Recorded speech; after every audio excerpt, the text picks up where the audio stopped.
Here is the question that I ended the first part of this video lecture with, and there are many ways to understand the answer to this question. Here's one of them.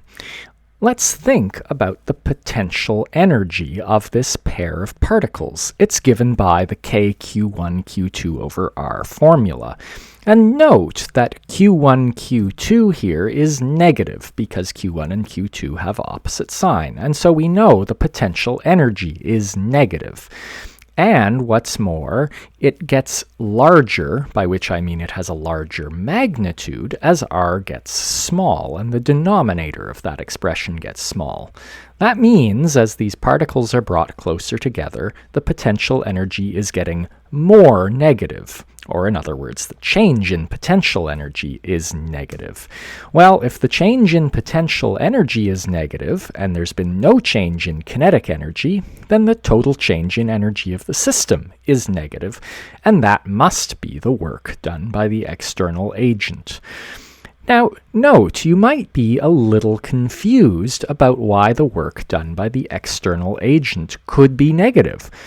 After all, this force supposedly perhaps carried Q2 from its original position to its final position. Wasn't it in the direction of motion then? Well, no, it wasn't at all, because Q1 is pulling on Q2. If we just release Q2, it'll accelerate towards Q1. But we've made it arrive at its new location with zero velocity, and so we must have been holding it back the whole way there. In other words, we were pushing away from Q1 the whole time, and so we can now see why that force would do negative work.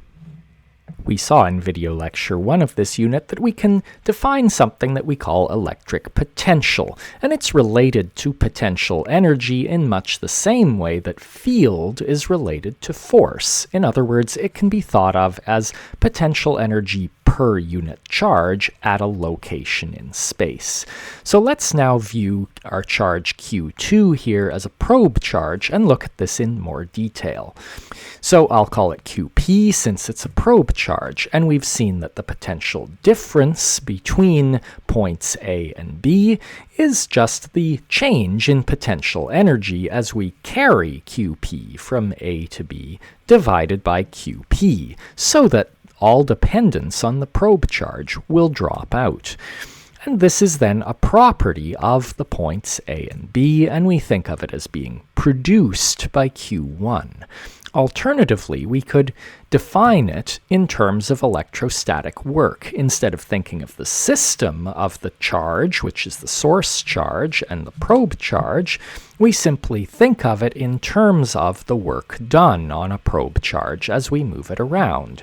And then we know that the work done is the negative of what the change in potential energy would be for the system of charges. And so our potential difference is the negative of the electrostatic work done on our probe charge as we move it from A to B, divided by the probe charge, again, so that all dependence on the probe charge disappears.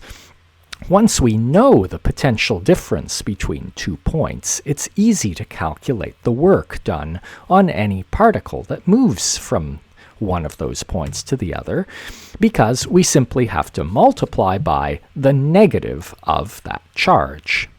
The reason I started off looking at potential difference and not potential is that where we set the potential to 0 is arbitrary, because where a potential energy is 0 is arbitrary.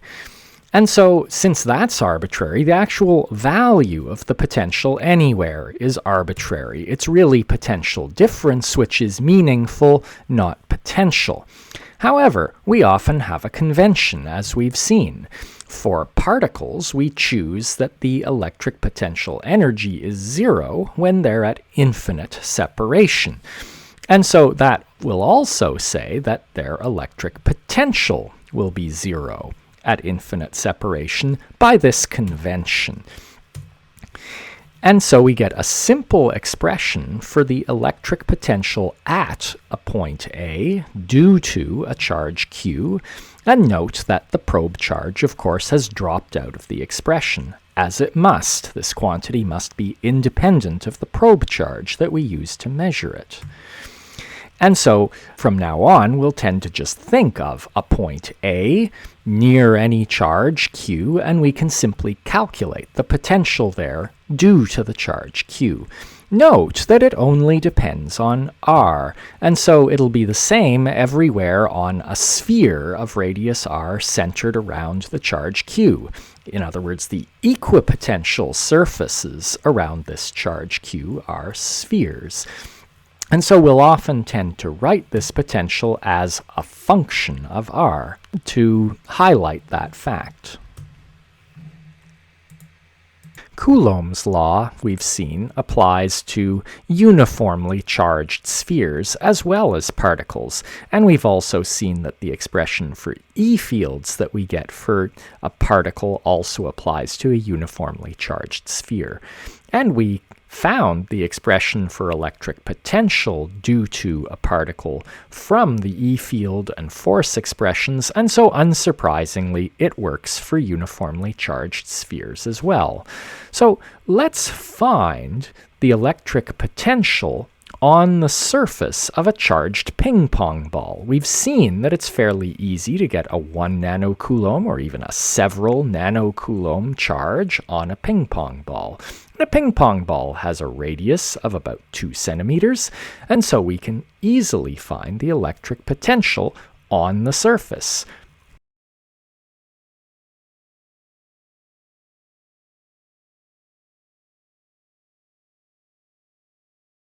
So we see that under the convention that the potential is 0 at infinity, the potential on the surface of the ping-pong ball is about 450 volts. And that's for a ping-pong ball with 1 nanocoulomb of charge on it. It's easy to get more than that on it. That might surprise you.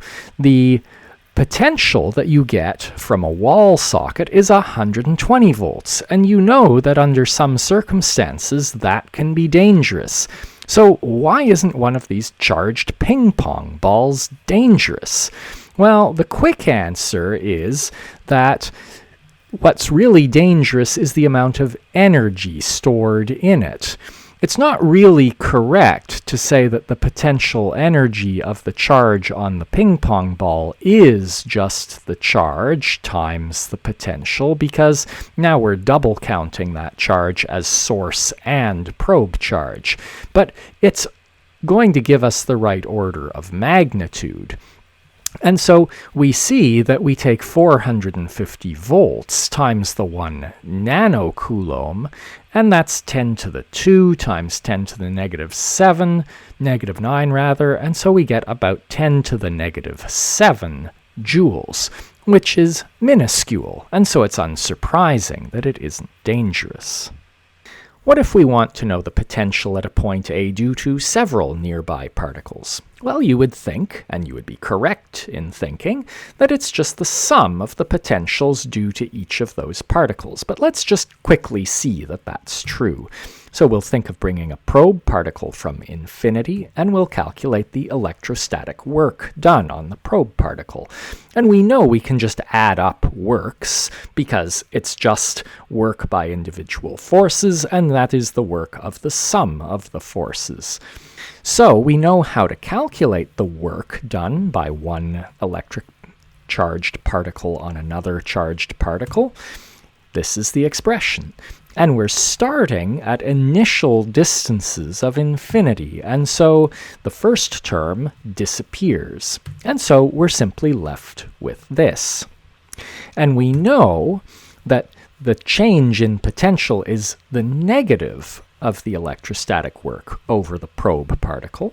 If we define the potential to have been infinity, or to have been 0 at r equals infinity, then this just gives us the final V, which is the potential at A. And so all that happens when we divide by QP is all the factors of QP disappear, and we're left with this expression, which was exactly what we expected, the sum of the potentials due to each of the particles. This is going to be very useful to us because we already know that when we just have sums, then we can deal with continuous charge distributions as well, because we can always think of a continuous charge distribution as being made up of a lot of little bits. Well, you know what's coming next, and that'll be the topic of the next video lecture.